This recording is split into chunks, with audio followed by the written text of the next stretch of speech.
Tetapi seringkali kita belum hidup lepas daripada pikiran manusia. Ya itu memang biasa, tetapi ini tidak biasa.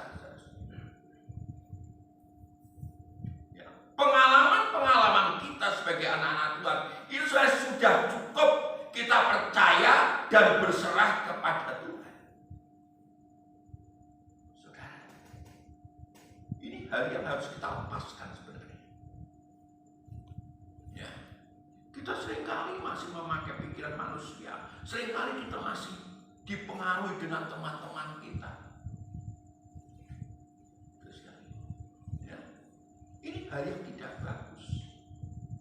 Maka orang yang mengandalkan pikirannya sendiri, itu firman Allah katakan terkutuklah. Mengapa Tuhan katakan terkutuk? Karena itu tidak berkenan pada Tuhan. Dan kalau itu kita lakukan, itu dosa. Dosa itu kan bisa mengakibatkan satu kutukan. Saudara. Nah, Tuhan ingin hidup kita ini hidup yang berhasil, saudara. Sehingga kalau kita lihat nanti perjalanan Petrus, dia sudah tidak memakai pikiran manusia lagi. Saudara, nanti bisa kita lihat bagaimana perjalanan Petrus. Ketika Tuhan katakan, kamu Petrus akan menyangkal aku, tetapi aku berdoa untuk kamu. Petrus berkata, enggak, aku kuat, aku akan tetap mengikut engkau sampai mati. Saudara, ini yang harus kita mulai pikirkan, dan itu harus mulai saya pikirkan juga. Saudara, ya, tadi pagi ada tamu kesini sekalian dari Jember itu, hamba-hamba Tuhan yang masih muda. Kalau dia tanya kepada saya, kepada Pak Trimo, Pak di sini berapa tahun? Baru 31 tahun. 31 tahun. Oh, saya belum seberapa. Pak Trimo ini sudah puluhan tahun, mungkin 45 tahun Pak Trimo di sini. Sudah. Lalu dia katakan, wah kalau lihat hamba-hamba Tuhan kayak gini nih, saya masih muda kok pengen meneladani bagaimana kesetiaan. Loh, kalau masalah kesetiaan ya memang kita itu sepertinya sudah di pojokan Tuhan, tempatmu di situ itu. Jadi kalau kita sudah di pojokan Tuhan, kita tidak ada yang ditolak, saudara. Lebih baik kita menghadap kepada Tuhan. Tapi sementara kita tidak ada yang ditolak, seringkali kita itu masih berusaha. So mengertilah, kono ini pertolongan. So mengertilah, kono ini pertolongan. Ya, maka firman katakan tadi, jauhkanlah itu. Jangan kamu jauh. Ini artinya memang Tuhan ini supaya kita memusatkan pikiran kita, perasaan kita, tenaga kita hanya kepada Tuhan. Yeremia pasal yang ke-17 sekalian. Nanti kita kembali kepada Injil Lukas pasal yang ke-5 ini. Yeremia pasal yang ke-17.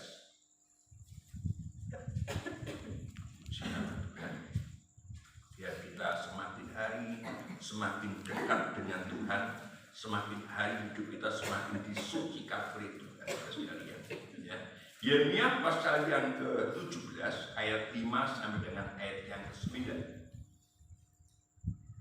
Yeremia pasal 17 ayat 5 sampai 9. Demikianlah firman Tuhan. Beginilah firman Tuhan, terkutuklah orang yang mengandalkan manusia, yang mengandalkan kekuatannya sendiri, dan yang hatinya menjauh daripada Tuhan. Ia akan seperti sebab mulus di padang belantara. Ia tidak akan mengalami datangnya keadaan baik. Ia akan tinggal di tanah angus, di padang gurun, di negeri padang asin yang tidak berpenduduk. Diberkatilah orang yang mengandalkan Tuhan, yang menaruh harapannya pada Tuhan. Ia akan seperti pohon yang ditanam di tepi air, yang merambatkan akar-akarnya ke tepi batang air, dan yang tidak mengalami datangnya panas terik, yang daunnya tetap hijau, yang tidak khawatir dalam tahun kering, dan yang tidak berhenti menghasilkan buah. Betapa liciknya hati, lebih licik daripada segala sesuatu. Hatinya sudah membatu, siapakah yang dapat mengetahuinya? Ayat 10. Aku, Tuhan, yang menyelidiki hati, yang menguji batin, untuk memberi balasan kepada setiap orang setimpal dengan tingkah lakunya, setimpal dengan hasil perbuatannya. Nah ini saudara. Jadi Tuhan itu melihat memberikan balasan kepada kita, Tuhan melihat hati saudara dan hati saya. Saudara, firman Allah jelas sekali mengatakan di sini, ayat 5 sampai dengan ayat yang ke-6 itu adalah dikatakan terkutuklah, dalam bahasa lain katakan berdosalah orang yang mengandalkan manusia. Kalau kita mengandalkan manusia, ayat 6 itu hasilnya tidak akan mengalami datangnya keadaan baik.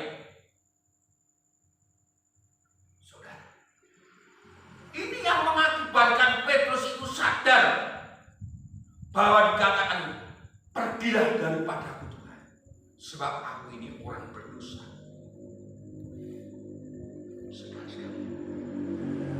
Tetapi ayat yang ke-7 sampai dengan ayat 8 dikatakan diberkatilah orang yang mengandalkan Tuhan, dikatakan akan menghasilkan buah dan tidak khawatir dalam tahun kering. Luar biasa ini juga. Petrus sadar akan hal ini. Lalu dia itu dikatakan firman Allah tadi, Tuhan ubahkan Petrus dari menjala ikan menjadi penjala manusia. Artinya yang dulu hidup itu berdasarkan pikirannya untuk menghidupi keluarganya dengan yaitu menjadi penjala ikan, sekarang Tuhan ubah hidupnya menjadi melayani Tuhan. Dan selama dia melayani Tuhan, itu Petrus tidak pernah kekurangan. Saudara, dan itu sangat percaya, saya percaya. Selama kita mengandalkan Tuhan, maka Tuhan yang tahu hati saya dan hati saudara, dia tidak akan meninggalkan saudara. Karena dia adalah Bapa segala Bapa. Dia Bapa yang tahu kebutuhan anak-anaknya. Ini jadi itu.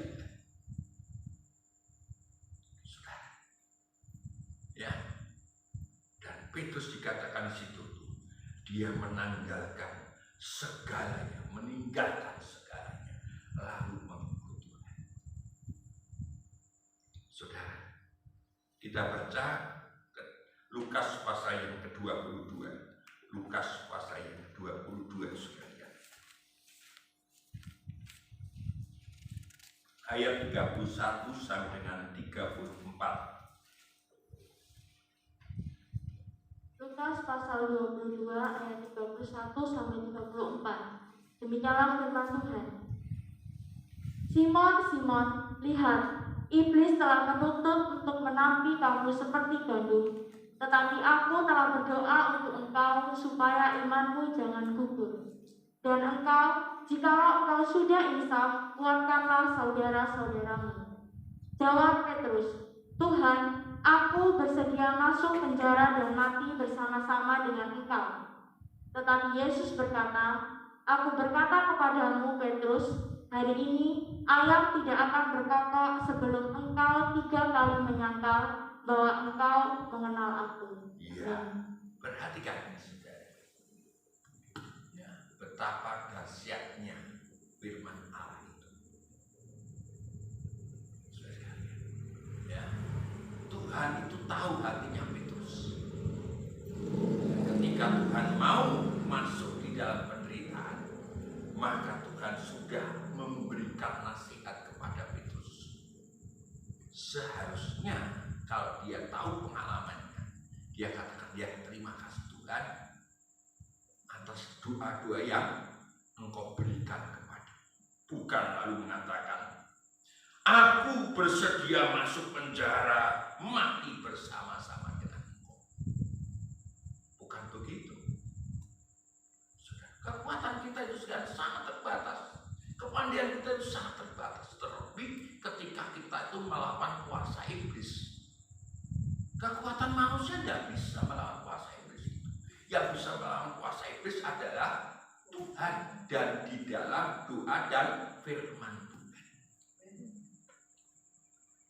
Iblis itu pasti pengen menampi saudara supaya kita nanti jatuh. Kalau kita Petrus, Yohanes, dan Yakobus berdoa, mereka bertiga tidur. Maka ketika ada suatu persoalan, mereka semuanya lari. Tuhan yang sampai meneteskan darahnya dalam doa, itu yang diberi kekuatan oleh malaikat, saudara. Jadi doa itu sangat kuat sekali untuk supaya kita bisa bertahan di dalam pencobaan dan bisa menang dalam pencobaan. Kalau anak Tuhan tidak pernah berdoa, bahaya. Tetapi firman Allah katakan di sini, tetapi aku telah berdoa untuk engkau supaya imanmu jangan gugur, dan engkau jikalau engkau sudah insaf, kuatkanlah saudara-saudaramu. Artinya nanti kalau Petrus sudah sadar, dan Petrus memang sadar, saudara, maka dia di dalam pengalamannya itu bisa menulis suratan Petrus karena dia sadar. Dan firman Allah itu sekarang adalah untuk kita semuanya, supaya kita bisa menyadari betapa pentingnya hidup kita itu berserah kepada Tuhan. Mau kita ini meninggalkan segala sesuatu. Saudara, mari kita belajar itu. Tuhan waktu didatangi oleh Nikodemus, Tuhan katakan, Nikodemus, kalau kamu ingin melihat kerajaan Allah, kamu harus dilahirkan kembali. Nikodemus bingung. Saya sudah tua, ini bagaimana dilahirkan? Maksudnya dilahirkan itu adalah hidup di dalam kehidupan yang baru. Nah, kita itu begitu, saudara. Ketika kita ingin masuk dalam kerajaan Allah, kita memang harus menanggalkan kehidupan kita. Yang lama itu harus kita tanggalkan. Seperti seorang bayi yang baru dilahirkan. Kalau saudara sekalian sebagai bayi yang dilahirkan, maka kesukaan kita bukan glontol, bukan roti-roti begitu. Kesukaan bayi itu adalah air susu yang murni. Jadi kalau saudara sekalian sudah dilahirkan baru oleh Tuhan, dan saudara sekalian mempunyai tujuan untuk bisa dipakai Tuhan, kesukaan kita adalah firman Allah. Sudah, ini yang harus kita lakukan. Kalau kehidupan saudara sekalian belum merasakan aku butuh firman Allah, ya maaf, itu artinya kita belum seperti bayi yang dilahirkan. Bayi itu, saudara, kalau zaman sekarang bayi itu disusui oleh ASI 6 bulan terus-menerus, maka bayi itu akan kuat menghadapi penyakit dan otaknya akan lebih pandai, lebih cerdas. Kalau biasanya kan kita tidak begitu, saudara. Ada anak lahir baru 2 hari itu nangis langsung dilotekne karo. Ya, dulu anak saya Yemima itu begitu, saudara. Ya, lahir lalu ibu saya 1 bulan di sini, sudah lihat. Kalau lihat Yemima nangis langsung dilotekne sampai gedang. Nah, ada teman saya dokter Jani mengatakan, dulu anak, ketika saya ini sudah mulai bisa jadi yaitu ahli penyakit dalam, lalu profesor bilang, Dani, kamu itu otakmu itu pandai, cuma kamu itu dulunya waktu kamu kecil, ibumu itu mamamu suka memberi makan kamu pisang. Kalau kamu itu 6 bulan terus-menerus waktu itu diminum ASI sama orang tuamu, kamu sudah jadi profesor. Saudara, seringkali kita begitu, saudara sekalian. Ya, seringkali kita itu tidak bisa menjaga kehidupan kita ini. Ya, saya juga merupakan suatu pergumulan. Kalau kita itu sudah tahu tentang tujuan kita, bahwa kita itu masuk Yerusalem baru, kita akan menuju ke sana tanpa mayang mentoleh. Kita akan lurus ke sana. Ya, itu yang dinasihatkan Petrus, saudara. Ya, kita baca nasihat Petrus ini sekalian. Di dalam 1 Petrus pasal yang kedua, kemarin hari Minggu kita baca 1 Petrus pasal 1 ayat 18 sampai dengan seterusnya. Sekarang kita baca ayat seterusnya, saudara ya. Kemarin hari Minggu kita mendengarkan firman Allah bahwa kita menanggalkan kehidupan lama kita oleh karena darah yang mahal, dan kita dilahirkan kembali bukan dengan benih yang fana tetapi dengan benih firman Allah.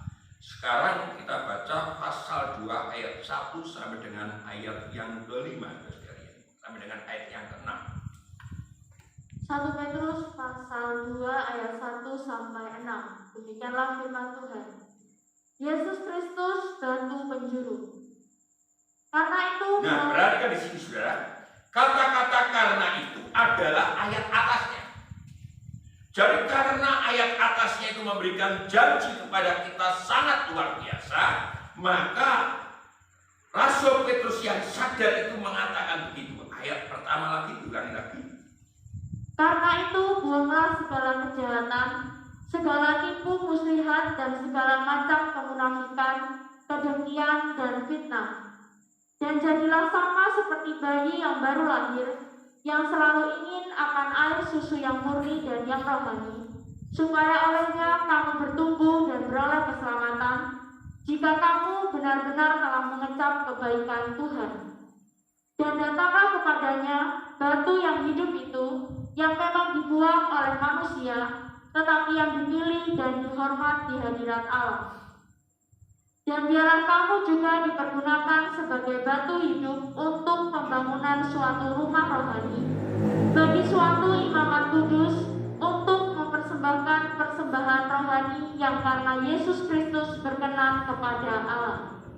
Sebab ada tertulis dalam kitab suci, sesungguhnya aku meletakkan di Sion sebuah batu yang terpilih, sebuah batu penjuru yang mahal, dan siapa yang percaya kepadanya tidak akan dipermalukan. Nah ini saudara, ini yang dirahasiakan Petrus setelah dia sadar, setelah dia itu menangis, setelah dia percaya kepada Tuhan dan diampuni, sampai dia itu mengalami mukjizat yang terakhir, mukjizat yaitu kedua, yaitu untuk bisa mendapatkan ikan. Maka Petrus menuliskan di sini, biarlah kita menjadi bayi yang baru lahir, yang selalu ingin air susu yang murni dan yang rohani. Ya, tadi Rasul Paulus katakan kita harus membersihkan diri dari kecemaran jasmani dan rohani. Ini yang kita dapatkan. Jadi pikiran kita pun harus mulai sekarang ini belajar untuk memfilter, menyaring perkara-perkara yang rohani. Ya memang sekarang itu HP kayak begitu luas. Tetapi mari kita belajar. Kita belajar untuk ada rasa ingin mendengarkan firman Tuhan. Firman yang murni, berarti ada firman yang tidak murni. Saudara, apa cirinya firman murni? Firman yang murni adalah firman yang menceritakan, yang membawakan firman Allah itu, yang isinya adalah tentang korbannya Kristus yang akan membawa kita menuju kerajaan surga. Itu firman yang murni. Dan firman yang murni itu selalu membuat perkara-perkara rohani di kita bertumbuh, saudara. Dikatakan supaya olehnya kamu bertumbuh. Rohani yang bertumbuh adalah rohani yang mempunyai tujuan pasti masuk di dalam kerajaan surga. Ini kalau sudah sekalian sudah lama jadi orang Kristen tapi tidak bertumbuh, bahaya. Saudara, mungkin kita belum ada kerinduan untuk mendengar firman Allah yang murni. Sehingga kalau kita baca ayat atasnya tadi dalam 2 Korintus pasal 7, biarlah hatimu terbuka bagimu. Rasul Paulus begitu. Saudara, ya. Dikatakan situ, jikalau kamu benar-benar telah mengecap kebaikan Tuhan. Jadi kalau saudara sudah mengecap kebaikan Tuhan, ini harusnya tidak akan membuat saudara sekalian ini berubah. Tidak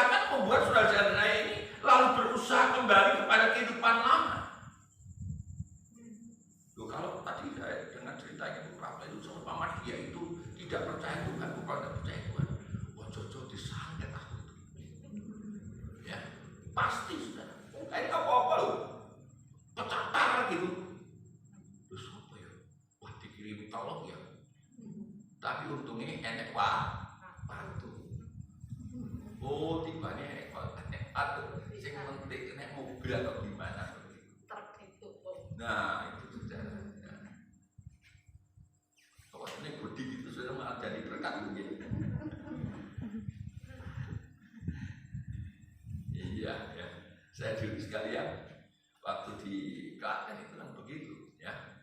Jadi waktu itu pondasi, lalu saya katakan kepada jemaatnya itu kan udah sama orang gereja itu, maksudnya, ya terus itu kok kali go, waktu sawat dalam nama Yesus, karena memang di situ baru pondasi saudara.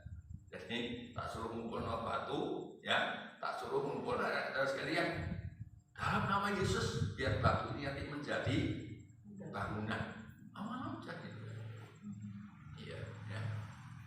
Terus dikatakan di sini ini, dan datanglah kepadanya batu yang hidup yang memang dibuang oleh manusia, tetapi dipilih dan dihormati di hadirat Allah. Kalau kita itu rindu ke sana sekalian, firman Allah katakan ayat 6. Dan barang siapa yang percaya padanya tidak akan dipermalukan. Ini luar biasa. Jadi orang yang gandol Gusti, orang yang percaya Tuhan tidak akan dipermalukan, saudara. Haleluya. Pasti tidak akan dipermalukan, tetapi akan dipermuliakan.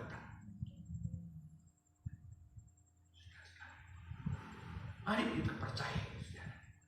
Jadi kita sekarang belajar untuk hidup kita itu mengejar kekudusan dengan jalan ada kerinduan kita untuk mendengar firman Allah dan menjauhkan dari kenajisan-kenajisan atau kecemaran yang jasmani. Apa yang membuat saudara-saudara saya ini rusak jasmani kita tanggalkan.